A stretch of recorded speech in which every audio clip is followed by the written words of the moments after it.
The Center for Migration Studies of New York commissioned over 20 papers on different aspects of the refugee protection system by leading scholars for a CMS conference and special collection of the Journal on Migration and Human Security entitled Rethinking the Global Refugee Protection System. In this video, Eunice Lee, co-legal director at the Center for Gender and Refugee Studies at the University of California, Hastings, discusses her paper, Seeking a Rational Approach to a Regional Refugee Crisis, Lessons from the Summer 2014 Surge of Central American Women and Children at the U.S.-Mexico border. The paper is co-authored with Eunice's colleague, Karen Misalo, who is professor of law and director at the Center for Gender and Refugee Studies at UC Hastings.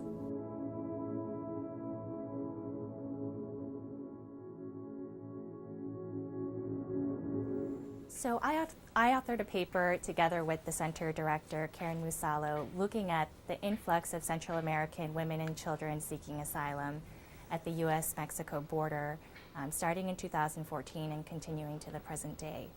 So our paper looked at both the U.S. response to the so-called crisis as well as the root causes for the influx of asylum seekers.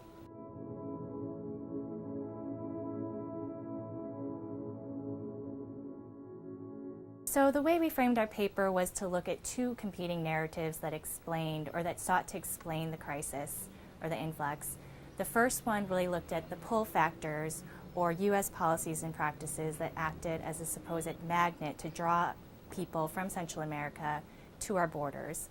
And according to this narrative, the crisis that we face is really an enforcement crisis, resulting in lax border enforcement policies as well as overly generous immigration policies.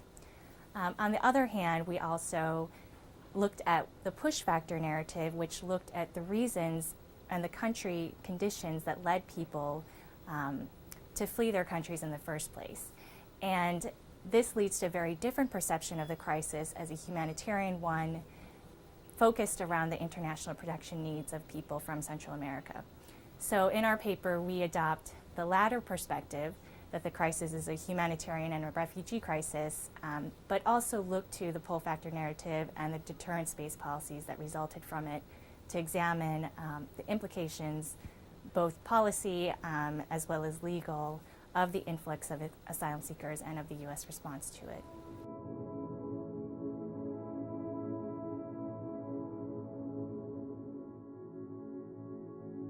So our primary overarching recommendation is to recognize the influx of Central American women and children as a refugee flow and the regional crisis as a humanitarian crisis. And from this, a number of additional policy recommendations flow, namely to stop interdicting migrants south of the U.S. border, so cease to fund the government of Mexico, for example, to turn asylum seekers around before they could ever reach the U.S.-Mexico border. We also recommend an end to punitive deterrence-based tactics such as family detention, raids carried out against asylum seekers from Central America, as well as an end to the use of accelerated or curtailed procedures that limit the due process rights and access to counsel for asylum seekers at and within our borders.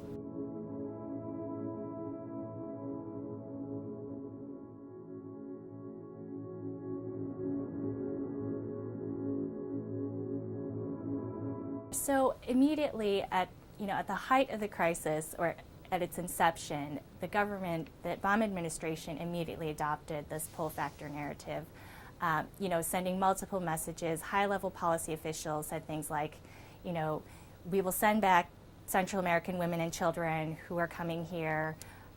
This is not a refugee flow.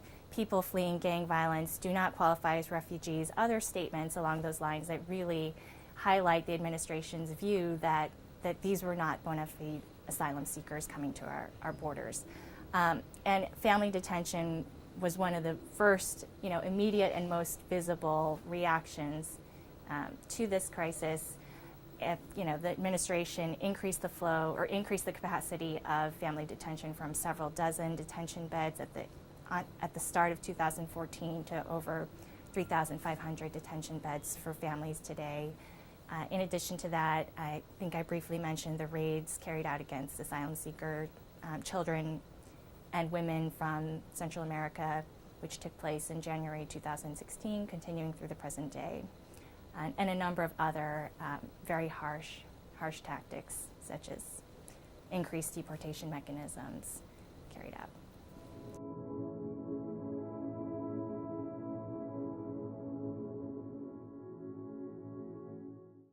Right, so I think the main, our overarching recommendation to recognize the inflow of Central American women and children at our borders as a refugee population really informs the way that other governments elsewhere in the world and other regions should recognize people coming to their shores. There's a lot of talk or misconception of these individuals as economic migrants, or notion that if you just turn them around before they ever reach our shores, that our international obligations are not triggered. But that's in fact incorrect. I mean, people have a right to travel, they have a right to seek asylum, and it is a violation of both the letter and spirit of our international refugee protections to turn people around, or fund Mexico to turn people around, just as it's a violation to return them, to harm once they reach our shores. So similarly, I think the same thing, you do see parallels, of course, in Europe and Australia as well, with interdiction of migrants, harsh policies that are funded for other countries to turn migrants away, as well as the expansion of detention and other punitive measures.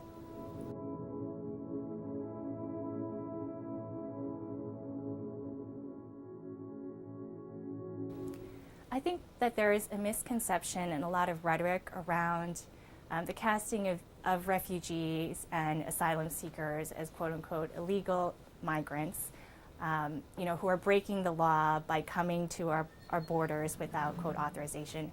But there absolutely is a right under international law that is recognized within U.S. domestic law to seek asylum.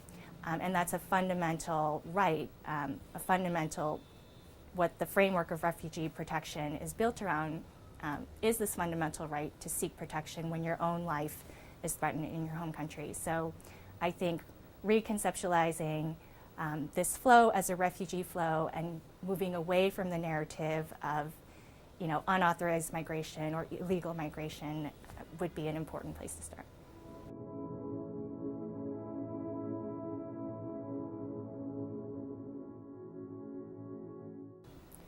I think perhaps the main point of our paper is that deterrence-based tactics do not work, because the reason people are fleeing their home countries is to save their own lives. So even if you adopt really harsh policies at our border, such as detention, speedy deportation, even prosecution for illegal reentry or whatnot, this will not in fact deter people who are legitimately fleeing violence and fleeing to save their lives. So I think the main takeaway from our paper is to recognize the flow of asylum seekers from Central America as asylum seekers, and to cease adopting punitive tactics against them.